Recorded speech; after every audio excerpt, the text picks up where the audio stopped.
Hey Fab Fam, it's Vinny B with Dead on Board Gaming, and I'm here with my top 6 reveals from the first week of spoilers for Tales of Aria. We're going to get right to it with number 6, with Channel Thunder Steep Step, one of the two. It's yellow, it costs 1, it's a majestic, so it probably only comes in yellow. As Go Again, whenever you play an action card, you may pay a resource. If you do, it gains Go Again. That's really strong. And I really like the way the game, as it progresses, is giving ways to give other card or let other cards be better. Because this does it for any card. It doesn't have to be a lightning card. It just has to be an action card. And I noticed that in Monarch too, is they made ways like shadow puppetry let every card get it. So I like that a lot, that they're letting other cards get pumped up from other spells or cards. It has Channel Lightning. At the beginning of your end step, put a flow counter on Channel Thunder Steep. Then destroy it unless you put a lightning card from your pitch zone on the bottom of your deck for each flow counter on it. So again, you have to jump through some hoops. You have to have a lot of lightning spells, and even at that rate, you probably only get this for 2-3 turns tops. Shoot, maybe 2. I don't even know how you'd get 3 unless there's a good draw spell here. But I like the idea of an aura that ticks up kind of like a cumulative upkeep from Magic, but has a very powerful thing, but you also have to dump another resource in it. So like, it still has costs, but the upside of being able to give things Go Again maybe like 3 times in one turn just from having this out on turn 2 or on the turn after you play this is very, very good. And we'll see. Lightning is all about Go Again and going fast, right? So we will see. Let's go to number 5 with Endless War. This is an Elemental Garden action attack. It's Odin specialization, and it has Ice Fusion. So when you play this card, you can reveal an ice card from your hand, and it would give this a fuse. If Endless Winter is fused, whenever the defending hero adds a defending card to this chain link, create a Frostbite token under their control. If Endless Winter hits a hero until the end of their next turn, whenever they activate an ability, create a Frostbite token under their control. So there's a lot of cards I kind of wanted to put in this spot, but really it's the ice mechanic that's really got me excited. And I just thought this one was cool because it kind of phrases over everything, and I thought it was a cool thematic card. But I'm very excited for Ice, which is way outside of my play style. But I feel like there's going to be a very good Ice deck that's going to slow down the aggro and rebalance the format from aggro. I don't think the format's unbalanced, but it's leaning aggro, and I think this will bring it back into the mid-ground where everything can kind of find it.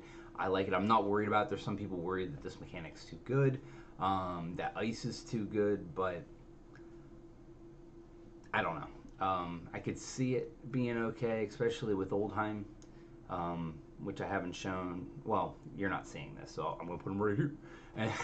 But Oldheim is a defensive guardian that plays very defensive, which seems very cool. Again, not in my normal playstyle, but I'm actually really excited to try it, especially with the ice theme. So anyways, that was, I think this is 4. I lost track. Rampart of the Ram's Head. Whenever you defend with Rampart of the Ram's Head, you may pay a resource. If you do, it gains +1 until end of turn. Now that's good. We've seen it be good in footsteps. It's one of the extra powers that actually kind of gives it outside of that. Now there's the Guardian equipment, but here's the key. Offhand. So now, if Guardian runs a one-handed weapon, like I think it's Winter's Veil or Winter's Wail, I'll put that up over here, and so it's a one-handed hammer. So now on his offhand, he can put an extra piece of equipment, and this is good for all Guardians. But again, we have Oldheim that's going to be a defensive Guardian, so this is an extra point of defense that he gets to use as a shield, which I think is awesome. It's awesome. Offhand is very cool, and that's kind of why this got the number 4 spot. is that I think offhand is just, again, I'm doing the mechanic more than the card itself, though this card is very good and it will be a pain for a lot of decks. You know, Katsu, anything coming in with small amounts of damage, this thing is awesome. Anything always coming in for the 4, you always have this extra piece. Again, with Footsteps, you had the same thing for 1 resource. And I can't remember, I have to put it up again, but I think his ability's 2 to activate, so it would be pay 1 plus that, but again, I'll put it up, we'll see if we were right. So let's go to number 3, New Horizon. This is one of the more controversial cards because people are upset that it is a Ranger headpiece, which is the same as Skullbone Crosswraps. I can understand the problem. So now you have 2 different things and they both do kind of what you want. Now here's the thing, Lexi has pretty much the text of Skullbone Crosswraps on her. So I understand why this is a headpiece. Completely. Like, there's just no way around it. Like, you want 2 arsenals, and if you're going to run Lexi, you're going to run this anyway. So the Skullbone Crosswraps, as of right now, is an Azalea piece, which I don't know if it's actually an Azalea piece because it's a dude in it. So it might be something that's going to be better even further down the line. But they both get a new headpiece. This says while you have a face-up card in your arsenal, you have an additional arsenal zone. When New Horizon is destroyed, destroy all cards in your arsenal. Blade Break blocks for 2. Yeah, that's the second arsenal. We've been waiting it forever. I really thought it was going to be a quiver. I thought it'd be a chess piece. I was wrong. But we did get the second arsenal for the Ranger, which I think helps both Rangers very much. So let's move on to number 2, Pulse of Volthaven. This is a legendary, so you can only have 1 of it. Your next lightning, ice, or elemental attack this turn gains +4. It's a lightning, ice instant. So it's an instant speed. It costs 0. And it pumps your next lightning, ice, or elemental attack this turn. What I really like about this card is if you have it in hand and you have a card that has ice and lightning fusion, this does both. It also allows you to fuse both cards up and then play this. No, well, maybe not. Well, yeah, because they're pumped. So you get to play, I can't remember the name of the card, but there's a card that has like lightning fusion, and it gives it +3 and go again if you reveal a lightning card. This would do that. And then the ice one gives it dominate and creates a frostbite token, I believe. This would pump that up also.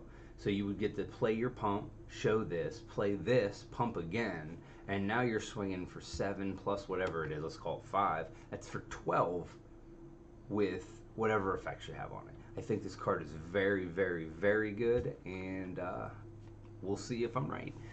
And number 1, the best card shown so far, in my opinion, is Shock Charmers.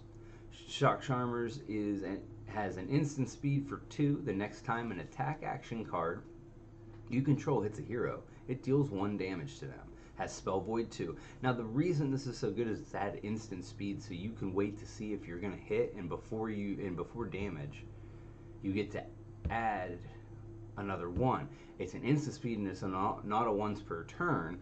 So if you have extra resources, you get to dump it into it multiple times and add extra damage, which is gonna matter, especially in a lightning deck where it's doing extra damage. And then they have cards that if it hits, it deals a damage. This would allow the next time an attack action card you control hits a hero this turn, it deals 1 damage to them. So this would add an extra 1 onto that.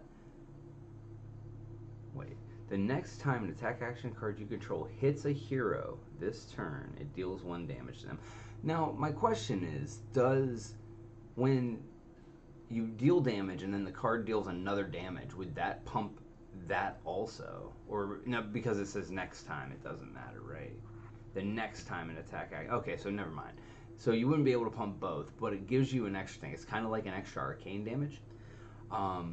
Again, being able to do this at instant speed and being able to just chip damage. So you come in for 4, they're like, I'm going to take 1. You toss out like, 6 more. You add 3 more to it, and you pass turn. You recycle more into your deck, so you're stronger against a fatigue.